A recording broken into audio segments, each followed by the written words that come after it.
कुलकर्णी जेवा दुष्ट माणसो राक्षसी वृत्तिना माणसो बाबाने કંઈક ને કંઈક રીતે હેરાન કરવા લાગ્યા અને એમ કહેવાય કે એમ તો વાણિયા ગરીબ ની રે પણ શિરડીના વાણિયાઓએ બાબાનો દ્રોહ કરેલો એટલે આજે પણ એ લોકોની સ્થિતિ દરિદ્રતા અવસ્થા છે।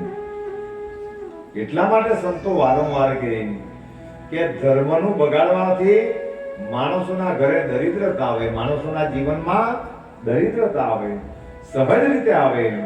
એટલે કોઈ પણ દિવસ જ્યાં ભગવાનનું આવું સારું કાર્ય થતું હોય તો ત્યાં કોઈ પણ દિવસ અડકાના લાખવાના પ્રયાસો માણસોએ નહીં કરવા.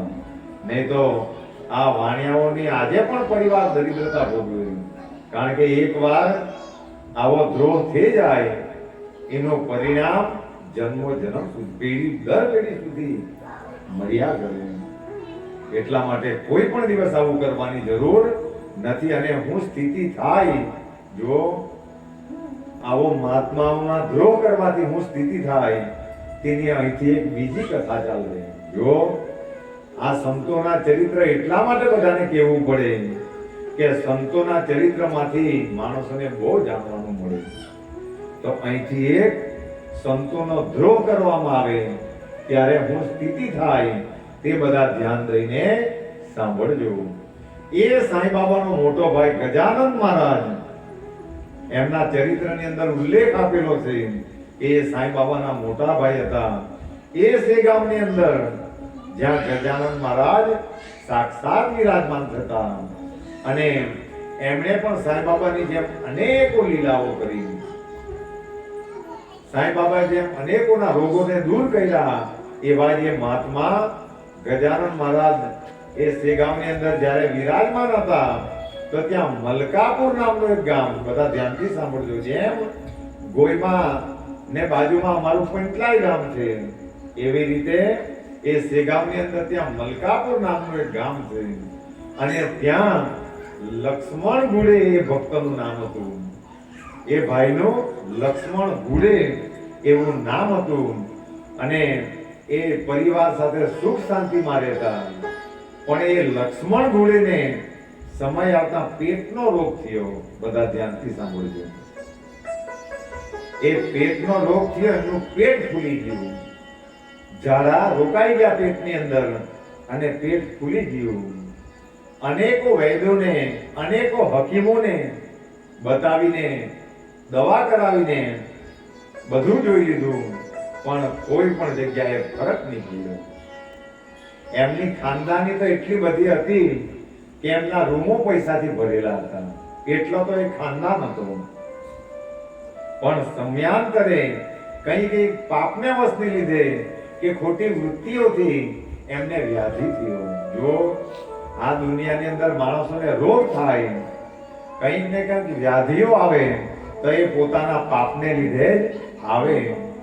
એટલે કોઈ પણ દિવસ પાપનો રસ્તો માણસોએ નહીં પકડવું.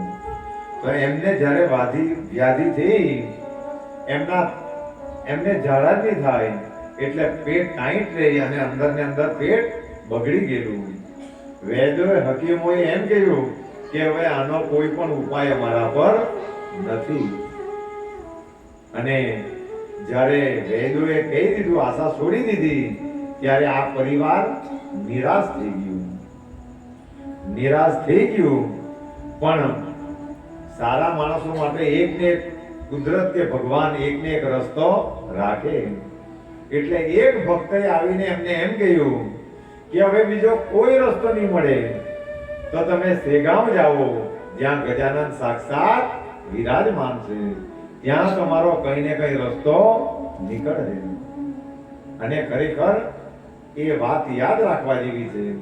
જ્યારે દુનિયાના રસ્તા બંધ થઈ જાય તો ત્યારે માણસોએ સંતના ચરણમાં જવું જોઈએ.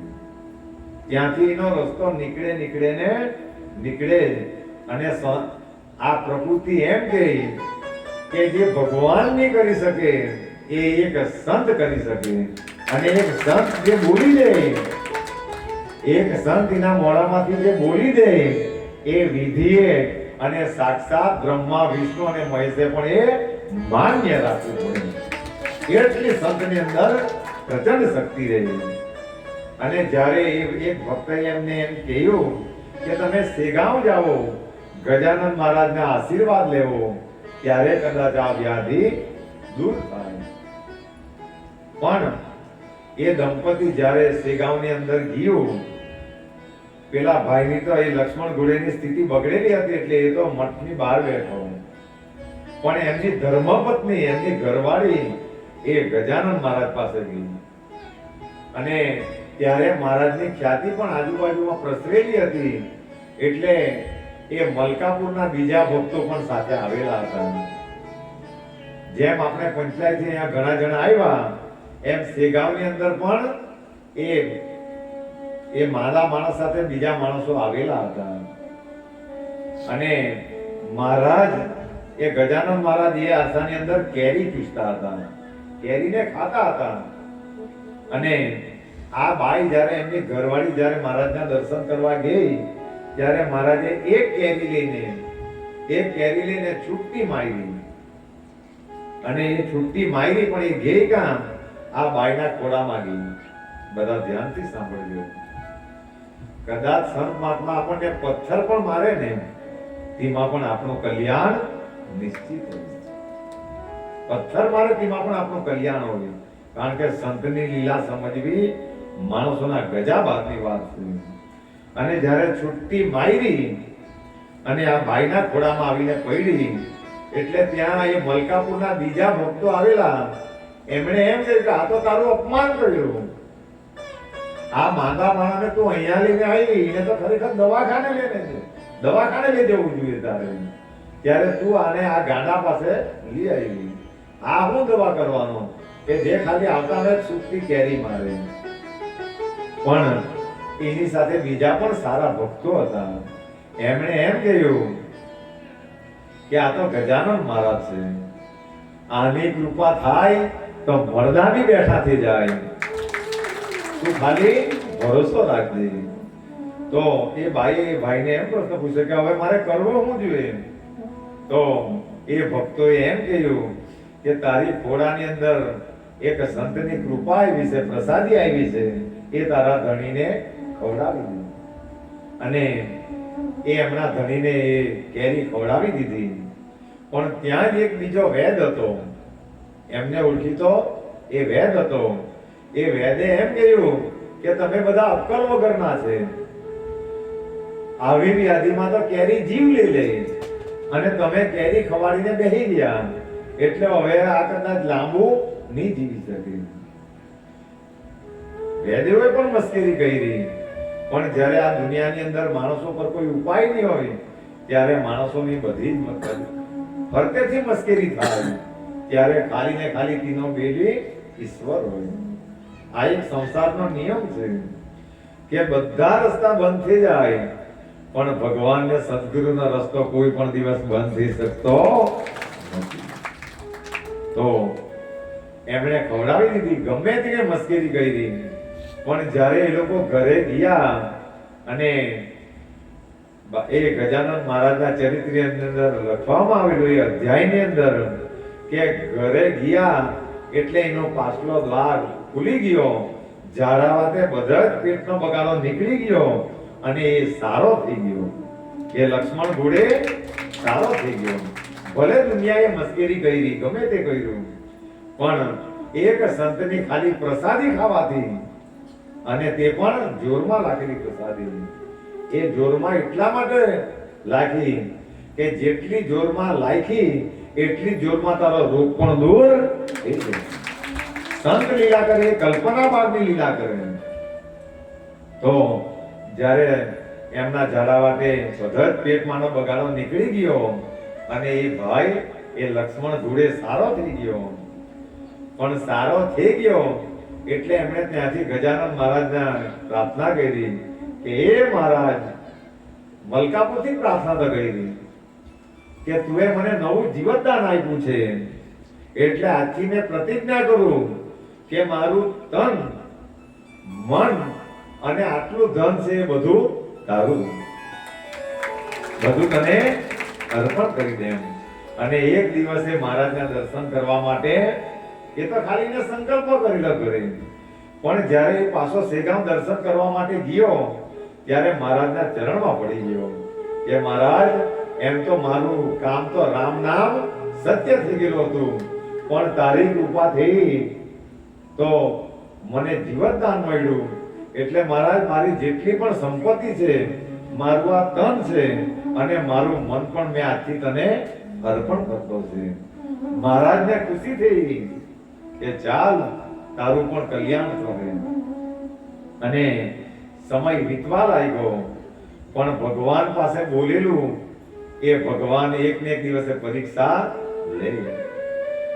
સમય વીતવા લાગ્યો, ઘણો સમય થયો અને સમયાંતરે મહારાજ એક દિવસ અકોટ નામના ગામમાં ગયેલા હતા. ત્યાં જ બાજુમાં એક અકોટ નામનું ગામ છે અને ત્યાંના બધા ભક્તો મહારાજને આગતા સ્વાગતા કરી અને રિટર્નમાં એ જ્યારે પાછા વળ્યા ત્યારે મહારાજને એમ થયું કે ચાલ મલકાપુરની અંદર મારો ભક્ત રહેતો છે એની ખબર લેતો જામ. અને લક્ષ્મણ ઘોડેની ઘરે એ આવ્યા એટલે અનેકો આગતા સ્વાગતા એ લક્ષ્મણ ઘોડે કરી. એમને સુગંધી દ્રવ્યો વડે નવડાવ્યા, એમને જાત જાતના પોશાકો પહેરવા માટે આવ્યા, જાત જાતના ભાતના ભોજન બનાવ્યા, બધી રીતે આગતા સ્વાગતા કરી. અને એક રાત રોકાયા મહારાજ એમના ઘરે. અને બીજા દિવસે જ્યારે મહારાજ જવાની તૈયારી કરતા હતા ત્યારે એ લક્ષ્મણ ઘોડે એક મોટી થાળીમાં ઘણું દ્રવ્ય એટલે કે ઘણા પૈસા, કારણ કે એમના ઘરે એટલું ધન હતું કે આખો રૂમનો ભંડાર ભરેલો હતો. અને એ લક્ષ્મણ ઘોડે એમ કહ્યું કે મહારાજ આ થાળીમાં આટલા પૈસા મૂકેલા છે એ મારા તરફથી તને ભેટ. શબ્દો ખાલી આટલા જ બોલ્યા કે મારા તરફથી તમને ભેટ. અને એમ કહેવાય કે એ ભેટ જ્યારે આપતા હતા ત્યારે એક બાજુ રસોઈ બનતી હતી, એક બાજુ મહારાજ માટે રસોઈ તૈયાર કરતા હતા. પણ આ ભક્તથી એટલું બોલાયું કે મારા તરફથી તને ભેટ. એટલે મહારાજનું મગજ, ગજાનન મહારાજનું મગજ બગડી ગયું કે તુએ તો મને જે તે સમયે તને નવું જીવન મળેલું ત્યારે તારું તન મન અને ધન મને આપી દીધેલું, તો આ આવ્યું ક્યાંથી તારું? આ ક્યાંથી આવ્યું તારું? આ તો મારું જ છે. એટલે મહારાજ એમના મનની વૃત્તિ જાણી ગયા. એટલે મહારાજ એમ કહેવા માંગતા હતા કે તું ખાલી નિમિત્ત છે ને તારું જે ધન છે એ કંઈક સારા કામમાં વાપર. મહારાજને કહેવાનો મતલબ એ હતો. પણ આ લક્ષ્મણ ઘોડે પાછું નવું જીવન આપ્યું એટલે પાછો માયામાં બંધાઈ ગયો અને પાછો મારું કરતો થઈ ગયો. અને શાસ્ત્રનો એક નિયમ છે કે જે મારું કરે તેને ભગવાન મારે. એટલા માટે મહારાજે એમને એમ કહ્યું કે આ તો તું મને બધું અર્પણ કરી દીધું, તો આ તારું આવ્યું ક્યાંથી? એટલે મહારાજ જે રૂમ ભરેલા હતા પૈસાના એ તરફ જવા લાગ્યા. તો આને પાછી વૃત્તિને બદલી લાગી, બાયના પાસે બેસી ગયો કે મહારાજ તને ખાલી જોઈએ એટલું લઈ જા. ત્યાં બીજો શબ્દ બોલ્યો કે તને જોઈએ એટલું લઈ જા. પણ એ ગજાનન મહારાજ એ લક્ષ્મણ ઘોડેની નીતિને જાણી ગયો એટલે એ દરવાજા પાસે જ ઊભી રહ્યો. જા, તું એમ માને કે મેં કઈ લેવા આવેલો હતો, પણ અરે ગાંડા, મેં લેવા નહીં આવેલો હતો, મેં તો તને આપવા માટે આવેલો હતો. પણ તું તારી નીતિ બદલાઈ ગઈ છે, તારી નીતિમાં બદલાવ આવી ગયો છે, તો આનો પરચો તને 6 જ મહિનામાં મળી જશે. આનું ફળ તને 6 જ મહિનાની અંદર મળી જશે. અને એમ કહેવાય કે મહારાજ માટે ત્યાં ભોજન બનતું હતું, એ ભોજન લેવા વગર જ મહારાજ એ સેગામ નીકળી ગયા મહારાજ સેગામ. કારણ કે જ્યાં ભક્તોની વૃત્તિ બદલાઈ જાય ત્યાં મહાત્માઓ પછી ફરીને જતા નથી. એટલે એક વસ્તુ હંમેશા ધ્યાન રાખવાની કે જ્યારે જ્યારે સંત મહાત્માઓ આપણી ઘરે આવે, જો સાચા સંતો હોવા જોઈએ. ને તો આજે તો બધા આવીને કોઈ 50,000 માંગે, કોઈ 25,000 માંગે, બપોર પછી પાછો આવે તો તે 30,000 માંગે. આપણે રહ્યા બધા સંસારી, તો કાથી મનોકામનાઓને પૂરી કરવાના? એટલા માટે એ લોકોનો પણ એક નિયમ છે કે જે ગૃહસ્થી પ્રેમથી આપે તે લોકોએ સ્વીકારવું જોઈએ. અને ગૃહસ્થીએ પણ જે હોય તે પ્રેમથી આપવું જોઈએ. પણ આ મહાત્માઓ આવીને કોઈ વાર એટલી બધી મોટી માંગ કરે કે સંસારી તો વેચાઈ જાય તો પણ એ માંગને પૂરી નહીં કરી શકે. અને આખા દિવસમાં પાછા 4-5 આવે તો કેટલાકને પૂરું કરે. એટલા માટે જે આપણી યથાશક્તિ તે લોકોને આપવું જોઈએ, એટલે વંદન કરવા રહ્યા. સાચો સંત હોય તો એ કોઈ પણ દિવસ વધારે પડતું માંગતો નથી. તો સમયાંતરે એ મહાત્મા ભૂખાઈ લાગ્યા અને એ મહાત્મા તો એની રીતે